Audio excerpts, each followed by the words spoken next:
Hey there, how's it going? Hope you are well. It's another beautiful day here today, and we are here to do a Course in Miracles lessons. And the lesson for today is lesson 196, so let's get right on it.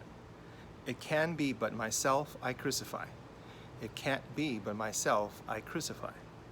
When this is firmly understood and kept in full awareness, you will not attempt to harm yourself, nor make your body slave to vengeance. You will not attack yourself, and you will realize that to attack another is but to attack yourself.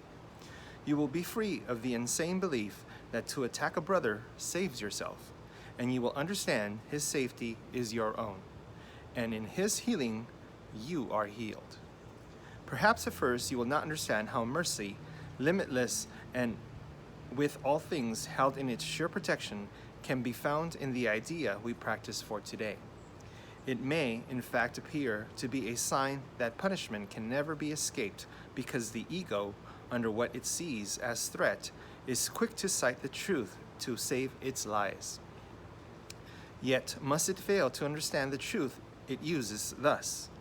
But you can learn to see these foolish applications and deny the meaning they appear to have. Thus do we also teach your mind that you are not an ego, for the ways in which the ego would distort the truth will not deceive you longer. You will not believe you are a body to be crucified, and you will see within today's idea the light of resurrection, looking past all thoughts of crucifixion and of death to thoughts of liberation and of life. Today's idea is one step we take in leading us from bondage to the state of perfect freedom. Let us take this step today, that we may quickly go the way salvation shows us, taking every step in its appointed sequence, as the mind relinquishes its burden one by one. It is not time we need for this, it is but willingness. For what would seem to need 1,000 years can easily be done in just one instant, by the grace of God. The drearily hopeless thought that you can make attacks on others and escape yourself has nailed you to the cross. Perhaps it seemed to be salvation, yet it merely stood for the belief the fear of God is real. And what is it that but hell? Who could believe his father is his deadly enemy, separate from him and waiting to destroy his life and blot him from the universe, without the fear of hell upon his heart? Such is the form of madness you believe, if you accept the fearful thought you can attack another and be free yourself. Until this form is changed, there is no hope. Until you see that this, at least, must be entirely impossible, how could there be escape? The fear of God is real to anyone who thinks this thought is true, and he will not perceive its foolishness or even see that it is there, so that it would be possible to question it. To question it at all, its form must first be changed at least as much as will permit fear of retaliation to abate, and the responsibility return to some extent to you. From there, you can at least consider if you want to go along with this painful path. Until this shift can be accomplished, you cannot perceive that that is but your thoughts that bring you fear, and your deliverance depends on you. Our next steps will be easy if you take this one today. From there, we go ahead quite rapidly. For once you understand it is impossible that you be hurt except by your own thoughts, the fear of God must disappear. You cannot then believe that fear is caused without, and God, whom you had thought to banish, can be welcomed back within the holy mind he never left. Salvation's song can certainly be heard in the idea we practice for today. If it can be but you crucify, you did not hurt the world, and need not fear its vengeance and pursuit, nor need you hide in terror from the deadly fear of God projection hides behind. The thing you dread the most is your salvation. You are strong, and its strength you want, and you are free and glad of freedom. You have sought to be weak and bound because you feared your strength and freedom, yet salvation lies in them.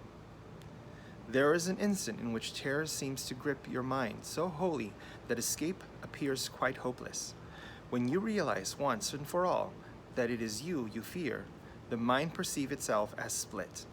And this has been concealed while you believed attack could be directed on outward and return from outside to within.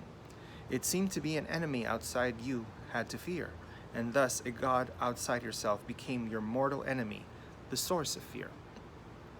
Now for an instant is a murderer perceived within you, eager for your death, intent on plotting punishment for you until the time when it can kill you at last. Yet in this instant is the time as well in which salvation comes, for fear of God has disappeared, and you can call on him to save you from illusions by his love.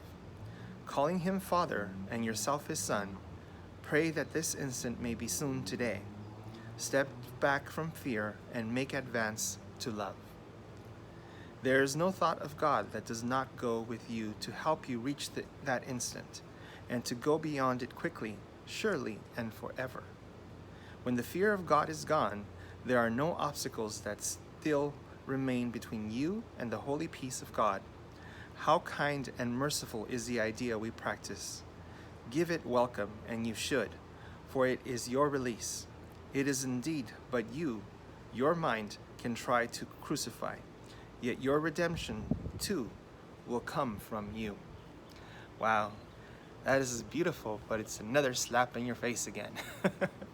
It's basically telling you that it is us who crucify us.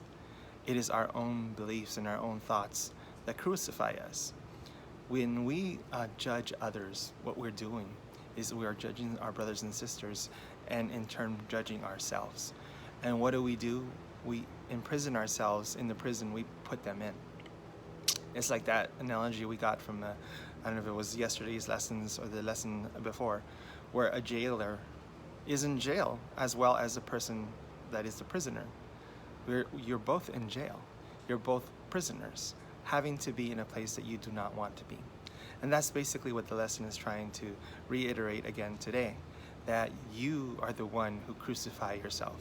You are the one that put yourself in the place that you feel that you have no way out, that you are stuck, because you've made God fearful. You fear him. He's gonna smite you. He's gonna punish you for whatever it is that you think you did. And where have you done that? You've done that in an illusion. So have you really done anything? When you are in a dream and you do something bad in a dream, when you wake up, do they crucify you? Do you get punished for having that dream? No, it's just a dream. It's not real. It's not who you really are. You did not do anything because you are not who you think you were in that dream. Sometimes in a dream you're a totally different person, or you're a totally different being. It could be an alien, or you can be a monster, or you can be all these different things, but it still is a dream, and you end up waking from it and realizing, oh, wait a minute, I'm still that beautiful, wonderful person that I know I am. And that's basically what the lesson for today is trying to tell you, that you got to wake up from the dream and realize that you shouldn't crucify yourself. You shouldn't put yourself down. You shouldn't dig a bigger hole for yourself. You should take yourself out of the hole and realize you are as God made you. You are beautiful. You are perfect. You are whole. You are complete. You are filled with love. You are filled with joy, always and forever. And that is something you have to remember. So the lesson for today is all about that. Let me read what it says again. Oh, my internet's a little bit slow today. I don't know, I think we're all having that issue. It doesn't seem to want to come up. But it basically says, only you can crucify yourself. Only you have the power to get yourself out. So that is what you have to understand. Take your power back and free yourself from the prison that you created for yourself. That is what the lesson is today. Well, I hope you are spending time with those you love. I hope that you are enjoying the beautiful day that God has given us. And I hope you take the time today to search your mind and see where it is that you are crucifying yourself, where you are putting yourself in a prison that you can easily come out if you just change the way you thought. So have a wonderful day, and I'll see you again tomorrow. Bye.